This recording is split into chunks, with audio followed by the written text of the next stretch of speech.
Namaskaram. Namaskaram. Whenever somebody say Namaskaram, responding back with Namaskaram is Bharatiya Samskaram.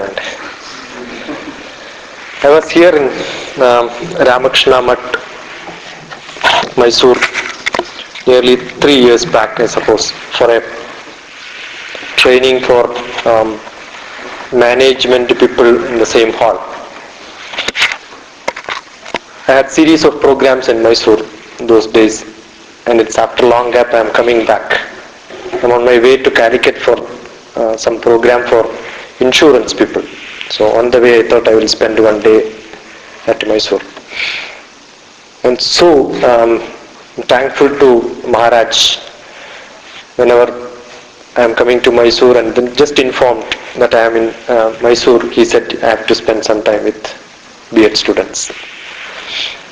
Last time when I visited, I could not talk to education students, and I was not very keen also, because I never taught B.Ed students. But for last 1.5 years, I was in Calicut University in the capacity of teaching teachers, and I have fortunate enough to visit 7 to 8 B.Ed colleges.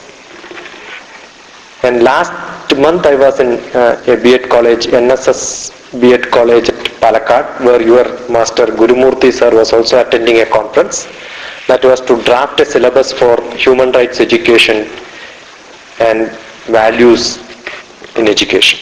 So I was also a keynote speaker there. So I told him when I come to next time in Mysore, I am due to visit Mysore, I will come to this college. And we were casually discussing what should I talk to you.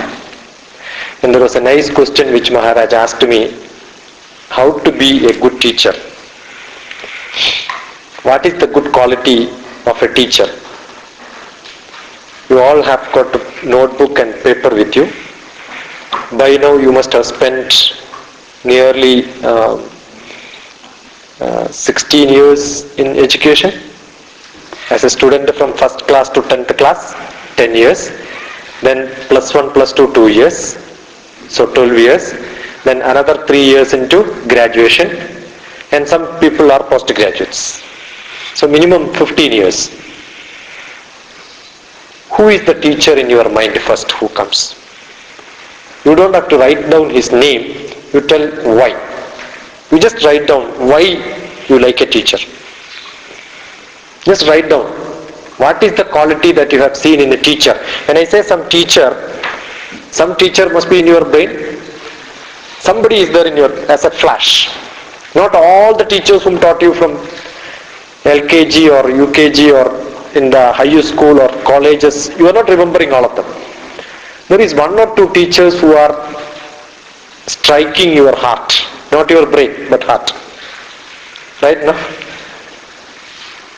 Just think about them and say, what is that quality which you have seen in him? Wrote down? Finished? What is that quality he has?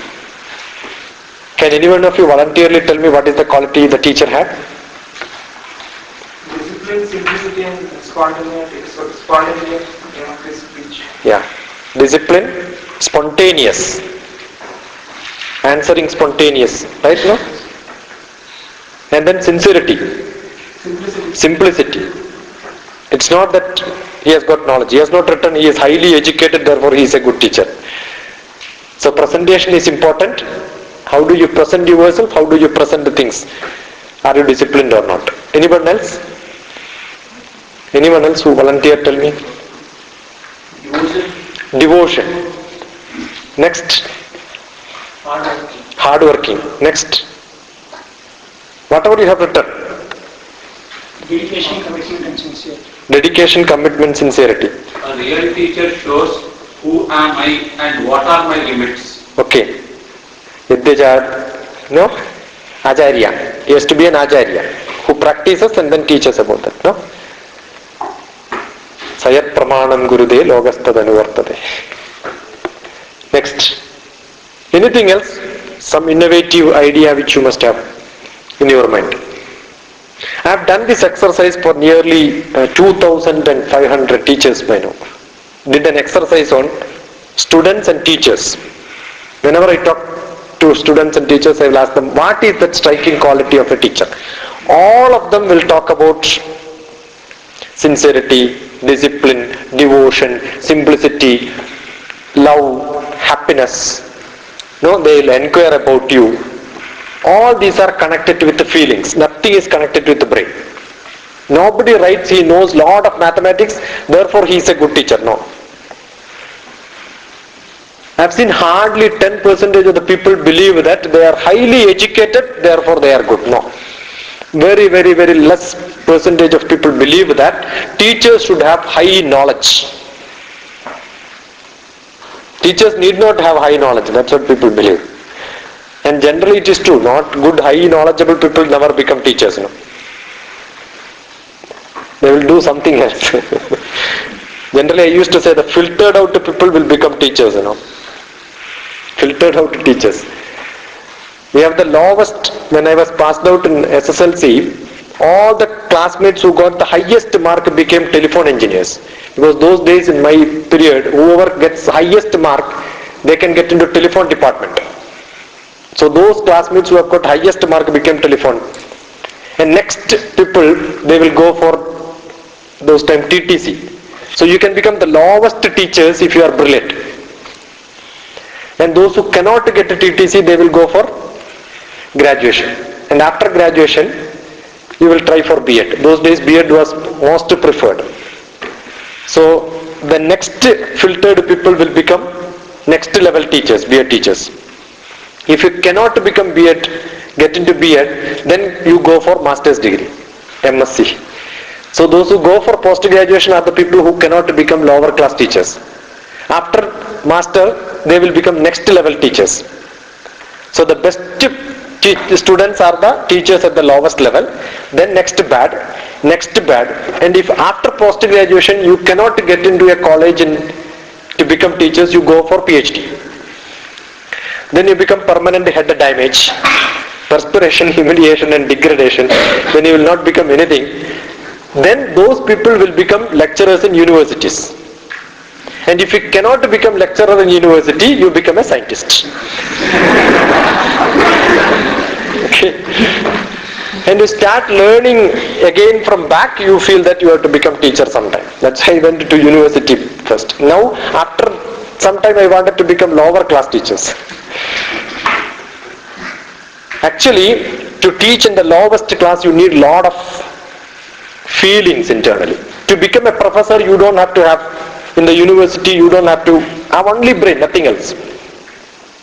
Next level in your, when you go to high school and all that, you should be a little more attached to teach students. The lowest class teachers, they need more attached. Why? That is the question. Because in higher standards, education has to be given only to brain, not to heart. In lower class, education has to be given to heart. But our education system is very, very poor. Very poor. The teaching is very bad. With full confidence I can tell you, because it's not at all getting into the heart of the people. Even though we say that people are by-hearting for examination. If you are by-hearting, it is very good. I say people are not by-hearting, that is the problem. They are by-braining. By-hearting means you are getting knowledge into heart. Whatever gets into heart is with the feeling. Whatever gets into brain is not with the feeling. Our brain is very powerful. If you want to write quarterly examination, you study. After quarterly examination, you will remember whatever you learned. Because you know that quarterly examination is not end of that study. Half yearly also will carry some syllabus which already covered in quarterly examination. You ask your students in the schools when you go for some teaching practice, or you ask your own brothers who are in younger classes. Half yearly examination, whatever they study, they know that that is required for final examination. Therefore, after half yearly examination, whatever they studied, soon after half yearly examination you ask questions, they will answer. After annual examination, you just ask them to remember anything what they did in the 8th class annual examination is over. Mathematics examination is over today. You take the question paper, ask them to write that answer again. They will not be able to answer well.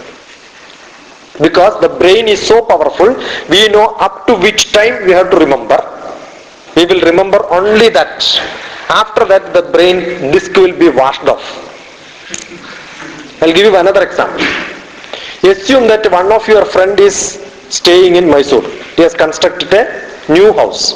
You are going to visit him. He will tell you on telephone, this is the way you have to take. You will go and reach his house.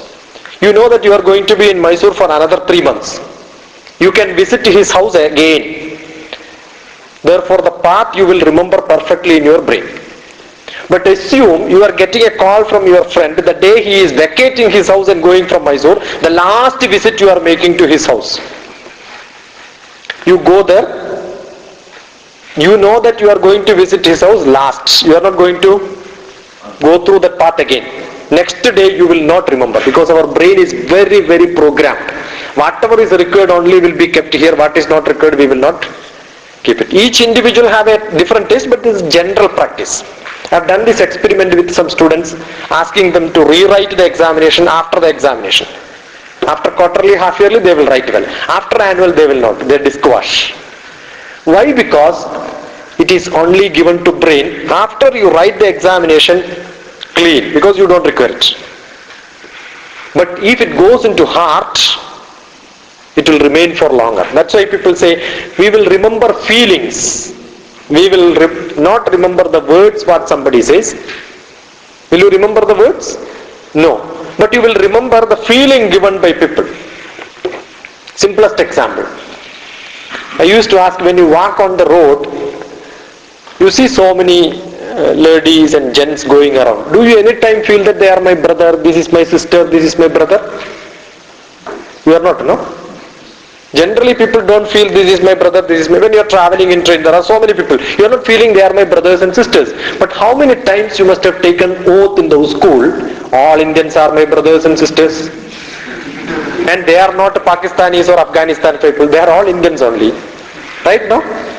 Why? Because this terminology of all Indians are my brothers and sisters have only by brain, it has not gone into heart.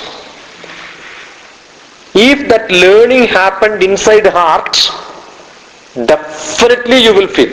Now you see there is a slight difference at least for a day. When you walk on the road, oh, this is what it means, it gets into your heart. Most of the time things are not getting into heart. Therefore the education becomes useless. Because what is controlling our indriyas? It is not the brain. Don't think brain is controlling. It is the mind which controls. Manas is controlling our indriyas. Where to look, where to touch, where not to touch, what to hear, what not to hear. All these are being controlled by mind, manas. Buddhi will only restrict. It will say, don't do this because if you touch the fire, it will burn. Because manas do not have knowledge. The brain keeps informations and database and all that. Feelings makes us to act first. I want to talk to my wife. She is in Hyderabad.